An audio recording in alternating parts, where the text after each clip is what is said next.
Shri T Harish Rao గారు.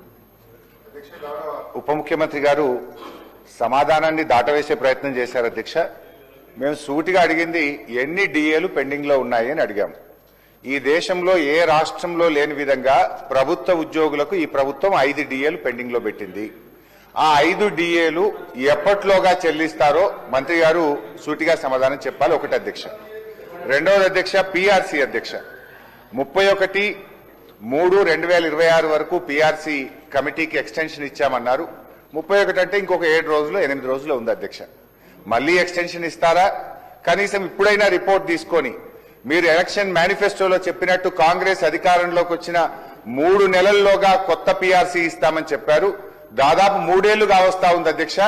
మళ్లీ extension ఇస్తారా? దయచేసి ఇప్పుడైనా ఆ కొత్త పిఆర్సీని మళ్లీ ఎక్స్టెన్షన్ ఇవ్వకుండా ఉద్యోగస్తులకు అందించాలి.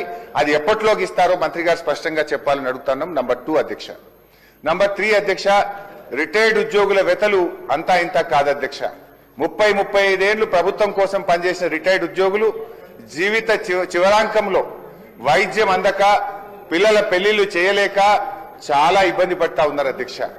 దయచేసి ఆ రిటైర్డ్ ఉద్యోగులు ఎంతమంది రిటైర్ అయ్యారు, వాళ్ళకి చెల్లించాల్సింది ఎంత, ఇప్పటి వరకు ప్రభుత్వం ఎంత చెల్లించింది, ఎప్పట్లోగా వారికి రావాల్సిన బకాయిలు పూర్తిగా చెల్లిస్తారో